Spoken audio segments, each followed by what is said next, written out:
പലപ്പോഴും നമുക്ക് പ്രോഗ്രാംസ് അധികം വരുന്ന ദിവസങ്ങളിൽ, സ്പെഷ്യൽ അതിഥികൾ വരുന്ന ദിവസങ്ങളിലൊക്കെ ഭക്ഷണം കഴിക്കുന്ന സമയത്ത് പോലും കുട്ടികൾക്ക് പ്രോഗ്രാം ചെയ്യേണ്ടി വരുമായിരുന്നു. ഈ 2017 തന്നെയാണ് ഇതൊക്കെ. അപ്പൊ ഞാൻ അവരുടെ അമ്മമാർ എന്നോട് നിരന്തരം പറയും, എന്നെ ബാവ എന്നാണ് അവർ വിളിക്കുക. എന്നോട് പറയും, ബാവക്ക് സംസാരിക്കാൻ കഴിയും, ഈ കുട്ടികളെക്കാളും മുതിർന്ന ഒരാളാണ്, അതുകൊണ്ട് ഈ ഒരു ഭക്ഷണം കഴിക്കുന്ന സമയത്ത് ഉണ്ടാകുന്ന പ്രോഗ്രാമൊക്കെ ഒഴിവാക്കണമെന്ന് ബാവ പറയണം.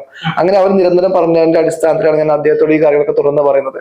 അപ്പോൾ മുതലാണ് ഈ ഒരു പോരായ്മകളെ കുറിച്ച് ചൂണ്ടിക്കാണിക്കുന്നത് മുതലാണ് അദ്ദേഹത്തിന് ഞാനൊരു ഇഷ്ടപ്പെടാത്ത വ്യക്തിയായിട്ട് മാറുന്നതും അവർ ചെറിയ അഭിപ്രായ വ്യത്യാസങ്ങൾ തുടങ്ങുന്നതും. ഞാൻ അദ്ദേഹത്തോട് ഇത്തരം കാര്യങ്ങൾ അദ്ദേഹത്തോടും അന്നത്തെ മാനേജർ ആയിരുന്ന ജിന്നിനോടും പറയുന്ന സമയത്ത് അവർ പറയാറുള്ളത്, നിങ്ങൾ നിങ്ങളുടെ പണി ചെയ്താൽ മതി, ഈ കുട്ടികളെ കാര്യം നോക്കാൻ നിങ്ങൾ ആരും ഏൽപ്പിച്ചിട്ടില്ല, നിങ്ങൾ ചെയ്യുന്ന പണി ചെയ്യാൻ നിങ്ങൾ അതിന് കാശ് വാങ്ങി പോവാ, ഈ കുട്ടികളെ എന്ത് ചെയ്യണമെന്ന് എനിക്കറിയാം. ആ രീതിയിലുള്ള മനോഭാവമായിരുന്നു. എന്തിനാണ് ഈ കുട്ടികളുടെ കാര്യങ്ങളെ കുറിച്ച് ഞാൻ പറയുന്നത് എന്ന് മനസ്സിലാക്കാൻ പോലും അവർ തയ്യാറാവുന്നില്ല. അവർ പറയുന്നത്, നീ നിന്റെ ജോലി ചെയ്താൽ മതി, ബാക്കി കുട്ടികളുടെ കാര്യം ഞാൻ നോക്കിക്കോളാം. ഇതേ കാര്യം തന്നെയാണ് അവർ അമ്മമാരോടും പറയുന്നത്. നിങ്ങൾക്ക് പ്രശ്നങ്ങൾ ഉണ്ടെങ്കിൽ നിങ്ങൾ മുതുകാട് സാറോട് പറയാ, അദ്ദേഹം പറയുന്നത് എന്നോട് പറയാ, ഷിയാബിനോട് പോയി പറയേണ്ട ആവശ്യമില്ല. ഇങ്ങനെയാണ് ഇദ്ദേഹം പറഞ്ഞുകൊണ്ടേയിരുന്നത്. 2017 നവംബർ 1 മുതലാണ് ഒഫീഷ്യലായി നമ്മൾ ഈ ഒരു പ്രോഗ്രാം ചെയ്ത് തുടങ്ങുന്നത്. 2018 ഒക്ടോബർ 31 ഇവരുമായിട്ടുള്ള പ്രശ്നങ്ങൾ കാരണം ഞാൻ പോവേണ്ടി വരുന്ന സാഹചര്യം ഉണ്ടാവുന്നത്. എംപവർ എന്ന് പറയുന്ന ഈ ഒരു പ്രോഗ്രാമിലേക്ക് മാത്രം അവതാരകനായിട്ടാണ് എന്നെ ക്ഷണിക്കുന്നത്. ഈ എംപവർ എന്ന് പറയുന്ന പ്രോഗ്രാം ഭിന്നശേഷിയുള്ള കുട്ടികൾ മാജിക് പെർഫോം ചെയ്യുന്ന ഒരു വേദിയാണ്. അപ്പൊ അവർ പെർഫോം ചെയ്ത് പോകുന്ന ഗ്യാപ്പുകളിലൊക്കെ ഇതിനെ കുറിച്ച് ഒരു മോട്ടിവേഷൻ എന്ന രീതിയിൽ ഒരു ആങ്കറിങ് ചെയ്യുക എന്നുള്ളതായിരുന്നു എൻ്റെ ഒരു ജോലി.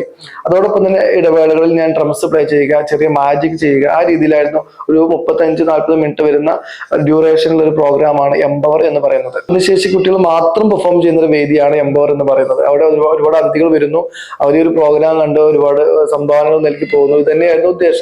ആ സമയത്ത് അദ്ദേഹം പലപ്പോഴും പറയാറുണ്ടായിരുന്നു, മുതുകാട് സാർ ഞങ്ങളുടെ ദൈവമാണെന്ന് പറയണം, സാർ ഇല്ലെങ്കിൽ ഞങ്ങൾക്ക് ജീവിക്കാൻ പറ്റില്ലായിരുന്നു എന്ന് പറയണം.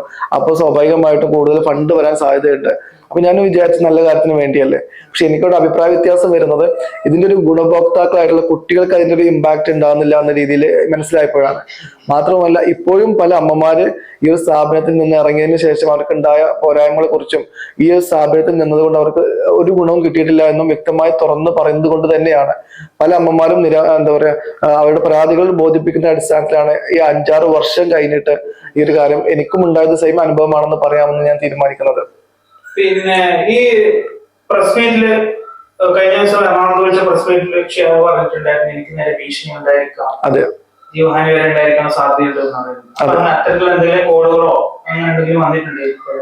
ഇപ്പോ അങ്ങനെയൊന്നും വന്നിട്ടില്ല. കാരണം ഓൾറെഡി ഞാൻ പറഞ്ഞത് കൊണ്ട് ആ രീതിയിലുള്ള മാർഗങ്ങളൊന്നും അവര് തീരുമാനിക്കില്ല എന്നൊക്കെ വ്യക്തമായി അറിയാം.